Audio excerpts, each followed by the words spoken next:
সত্যিই অন্যরকম আজকে সকালটা। চারিদিকে বসন্তের সময় তো বসন্তের একটা বাতাসই আলাদা। আমরা একটু আগে গাইলাম বসন্ত বাতাসে। আর হচ্ছে সেই সাথে ফুল দিয়ে সেজে এসেছি, সুন্দর স্নিগ্ধ রোদ সবকিছু মেলায় অসাধারণ আজকে সকালটা। ওই যে সামনে সূর্যমুখী ফুল ফুটেছে, বাগান বিলাসের মানে ফুলগুলো চারদিকে ছড়িয়ে আছে। তো এগুলো আসলে সচরাচর দেখা যায় না। আজকে বসন্ত, আজকে থেকে এগুলো শুরু হলো এবং আমাদের খুব ভালো লাগছে। আমরা গান গাইলাম, নাচলাম, খুবই মানে সময়টা খুবই ভালো কেটেছে।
এই তো ধরেন আর 5-7 মিনিট থাকে।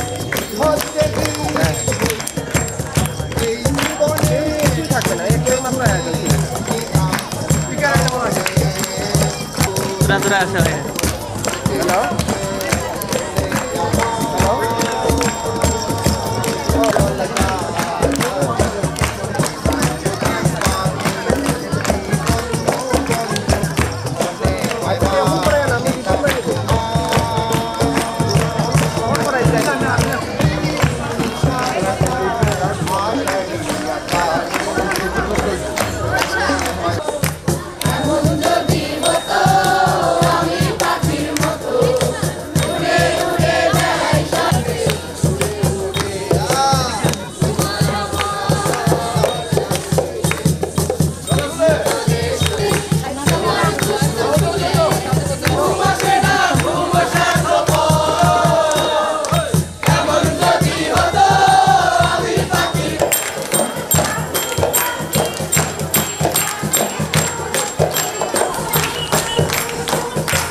চাই এবং এই আগামীর মানে স্বপ্ন বাংলাদেশ, এই স্বপ্নরা কারা? এই স্বপ্নরা কিন্তু আজকের শিশু কিশোররা। তো এই শিশু কিশোররা যদি আমাদের বাংলাদেশের ষড়ঋতুর বাংলাদেশ, সেই বাংলাদেশের প্রতিটি ঋতু তার আলাদা সৌন্দর্য নিয়ে আসে এবং এই বসন্ত ঋতু কিন্তু কি বলবো সুন্দর, হ্যাঁ, ঋতুরাজ এবং ভালোবাসার মাস। তো সেই সামনে রেখেই কিন্তু শিশুদের মাঝে যে বসন্ত আসলে সুন্দর একটি বিষয়। আমরা সুন্দর বাংলাদেশ চাই, সুন্দর ভবিষ্যৎ চাই, সুন্দর সব কিছু হয়ে উঠুক, এটি আসলে আমাদের প্রত্যাশা এবং আমাদের শিশু কিশোরদের আমরা এর জন্যেই এই ঋতুরাজ বসন্তকে নিয়ে আমরা এই আয়োজনটি করেছি। আয়োজনে উপস্থিত থাকতে পেরে আমার অনেক ভালো লাগছে, খুব মজা হচ্ছে। আমরা বসন্তকে বরণ করে নিচ্ছি খুবই আনন্দে, গানের সুরে, এবং খুবই মজা লাগছে। সকাল থেকে কার সাথে আসলা, কি কি আয়োজন ছিল একটু যদি বল। সকাল থেকে আমি আমার বাবার সাথে এসেছি। প্রথমে আমরা বসে আমাদের আবির মাখিয়ে দেওয়া হয়েছে। তারপর আমরা প্রথমে একটি দলীয় সঙ্গীত পরিবেশনা করেছি। তারপর অনেকগুলো একক সঙ্গীত হয়েছে, খুব আনন্দ করছি।